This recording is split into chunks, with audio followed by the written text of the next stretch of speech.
Bonjour à tous, j'espère que vous allez bien. On se retrouve aujourd'hui pour réaliser un petit sac ou une petite pochette bien rigide au crochet. Dans ce tutoriel, je vais vous donner toutes les astuces pour le réaliser aux dimensions de votre choix. Vous allez voir, c'est un modèle vraiment super facile et rapide à confectionner. Vous pouvez bien évidemment retrouver la fiche de réalisation directement dans le petit i en haut à droite ou sur mon site internet www.lecrochetdeplume.com. Laisse faire pause et noter toutes les informations qui vous intéressent ou vous rendre directement dans la description de cette vidéo. Vous pouvez retrouver tous les liens directs vers le matériel. Donc là à l'écran, j'ai simplement oublié le petit aimant pour venir fermer la pochette. Concernant donc la quantité de tricoton que j'ai utilisé pour cette pochette, on est vraiment sur un reste. Il m'en aura fallu très peu. Et concernant donc les dimensions, vous allez voir que vous allez pouvoir adapter super facilement votre ouvrage car ce tutoriel repose essentiellement sur la création d'un rectangle que l'on va venir replier pour constituer donc notre petite pochette ou notre sac et on va ensuite venir adapter la doublure. Donc si vous souhaitez faire le même modèle que moi, vraiment un reste de tricoton fera très bien l'affaire. Je vous laisse également me rejoindre sur mes différents réseaux sociaux si ce n'est pas déjà le cas. Et sur ce, on est parti avec le tutoriel. Pour réaliser ce tutoriel, je vais donc utiliser mon fil tricoton ainsi qu'un crochet taille 3,5. On commence par réaliser un nœud coulant.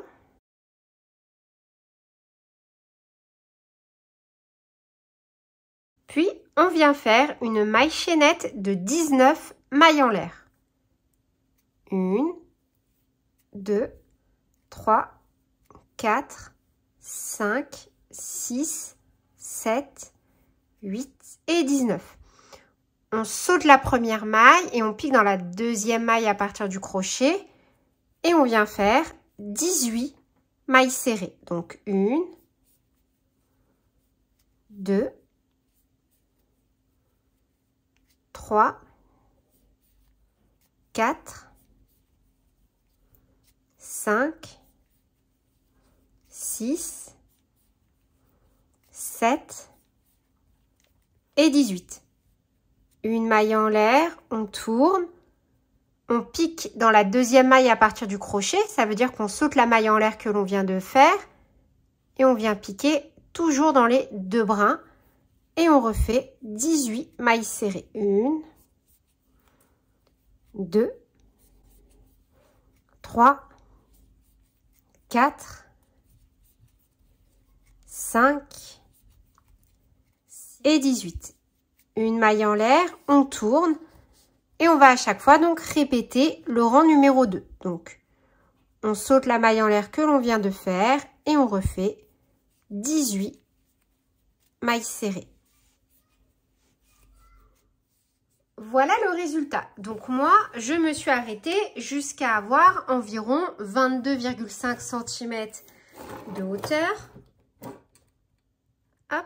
Et en termes de largeur, je suis sur 14 cm. Je suis donc venue découper un morceau de canevas et de tissu. Donc là, j'ai pris de la jute. Et dans un premier temps, je vais simplement venir coudre avec du fil de pêche ma jute sur mon canevas comme ceci pour venir le recouvrir.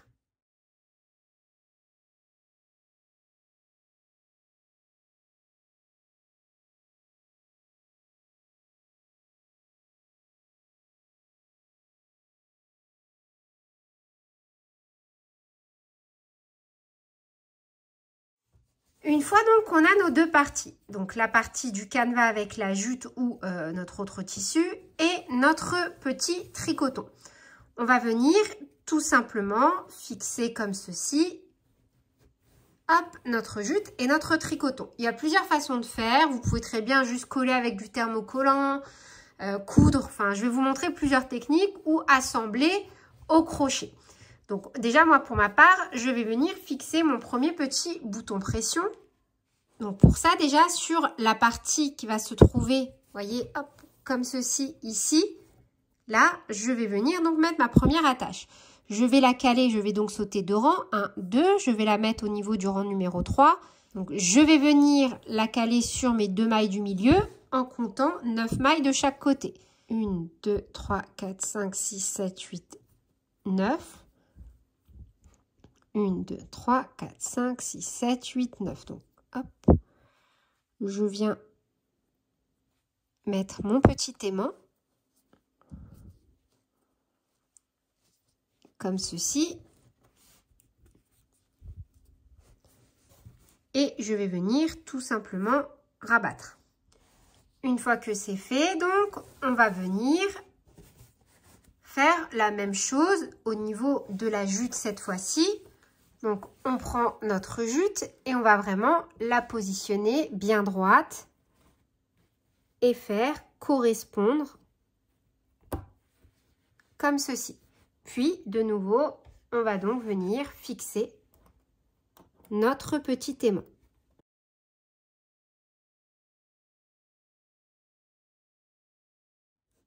Une fois que c'est fait, hop, vous voyez, avec le canevas, la jute ne va pas se déchirer. Parce qu'en fait, c'est surtout le canevas qui retient notre petit aimant. Donc, à partir de là, c'est super. Hop. Et on va venir donc fixer comme ceci. Donc, je vous propose plusieurs techniques. La première, c'est de venir donc coudre tout simplement de la même façon vos 2 parties avec du fil transparent, du fil de nylon. C'est très bien.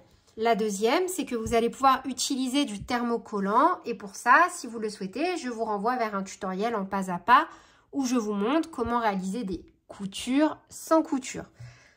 Moi, dans un premier temps, je vais venir travailler directement, vous voyez, sur mon tricoton et ma jute. Donc pour ça, hop, je vais juste crocheter ensemble mon tricoton et ma jute. Donc super facile. Je vais m'aider donc d'un crochet taille 2,5. On vient se positionner dans la première maille. On attache notre fil. Un jeté, on passe. Une maille en l'air. Petit nœud de sécurité. Au même endroit, on passe dans la maille et en fait, on va venir faire et on va venir donc travailler directement dedans. Sauf que là, vous voyez, je ne vais pas venir forcer avec mon crochet taille numéro 3,5. Donc, je vais simplement en fait m'aider de mon crochet taille 2,5 pour venir traverser de l'autre côté. Vous voyez? Et je repasse. Comme ceci. Et ensuite, je récupère donc mon fil et on termine la maille serrée. Vous inquiétez pas, on va le faire ensemble. Donc, vous voyez, comme ça, en fait, je vais venir raccrocher directement ma jute et mon tricoton. Donc, on pique dans la maille, tout simplement. Et comme je ne vais pas venir piquer avec mon crochet taille 3, il est beaucoup trop épais, je vais venir piquer avec mon crochet taille numéro 2, juste pour faire mon jeté.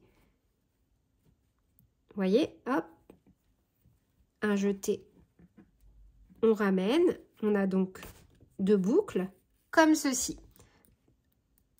Et on vient tout simplement récupérer la boucle avec notre crochet taille 3,5 et la repasser donc de l'autre côté. Et on termine notre maille serrée. En fait, on fait des mailles serrées. C'est juste que l'étape où on vient donc travailler dans la jute, on la réalise avec le crochet 2,5 pour récupérer notre fil. On passe donc dans la maille et on termine la maille serrée. Vous voyez? Et là, on va faire juste aussi attention à travailler en symbiose avec la jute. N'hésitez pas à mettre des petites épingles pour ne pas vous retrouver comme ceci à un moment donné. Vous voyez, il faut vraiment que ça corresponde à vos dimensions. Donc, on pique dans la maille normalement. On pique avec le crochet taille 2,5 dans la jute. Un jeté, on ramène. Et en fait, c'est comme si cette étape, on l'avait fait avec le crochet taille 3,5. Vous voyez? C'est juste pour traverser la jute. Après, je vais essayer de le faire avec le crochet taille 3. fait, si avec le crochet taille 3, ça passe aussi. Je suis un peu plus fébrile pour être honnête. En vérité, vous voyez, on peut le faire avec le crochet taille 3. Voilà. Donc comme quoi, je m'embêtais un peu. Mais là aussi, c'est parce que j'ai pris une jute épaisse. Donc comme ça, au moins, vous avez des billes si votre tissu est plus... Enfin, si les... Je sais pas comment on dit, si vous pouvez m'aider en commentaire. Là, la jute, c'est assez ajouré. Si vous avez une jute moins ajourée, peut-être que vous ne pourrez pas. Vous voyez, j'étais fébrile pour rien, en fait. Enfin, pas pour rien. Je ne voulais pas faire de boulettes. Voilà. Je vais continuer donc avec mon crochet taille numéro 3.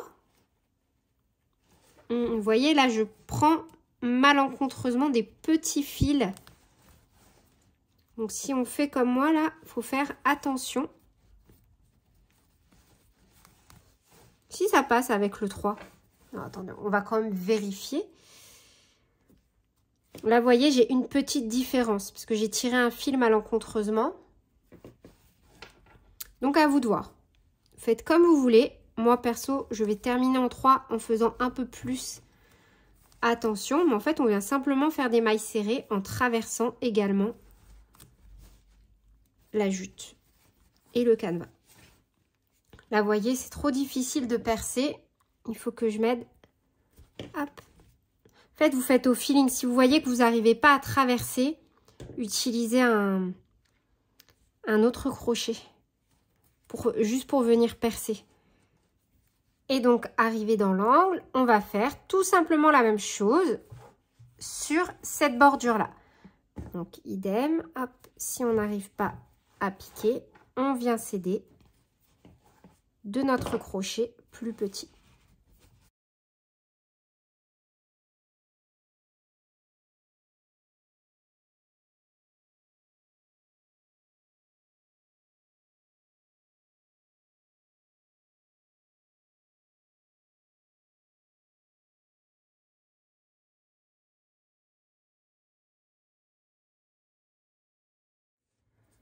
Et une fois qu'on a fait tout le tour, on termine par une maille coulée dans la première maille serrée réalisée. Là où notre fil dépasse derrière, hop, on va ramener la boucle.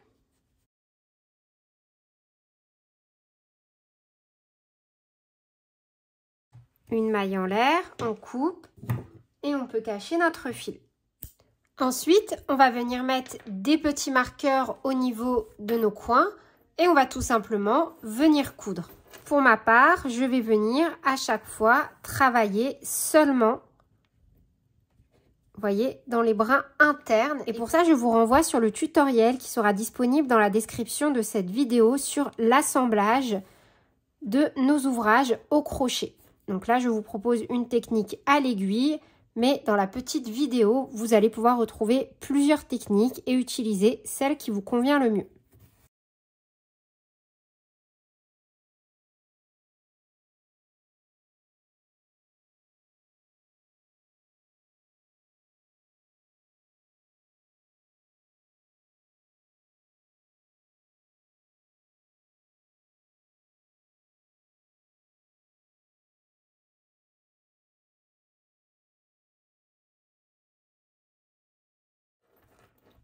Vous voyez, et on va venir faire exactement la même chose de l'autre côté. Une fois ma petite pochette terminée, j'y ai donc apposé un petit label que je suis venue fixer à l'aide de mon fil de nylon, ainsi qu'une petite chaînette. Donc vous pouvez mettre celle que vous souhaitez, voire pas de chaînette, c'est vraiment à vous de voir en fonction de vos goûts et de vos envies. C'est tout pour cette vidéo, j'espère qu'elle vous aura plu. Sur ce, je vous fais plein de bisous, prenez bien soin de vous et à très bientôt pour de nouvelles vidéos.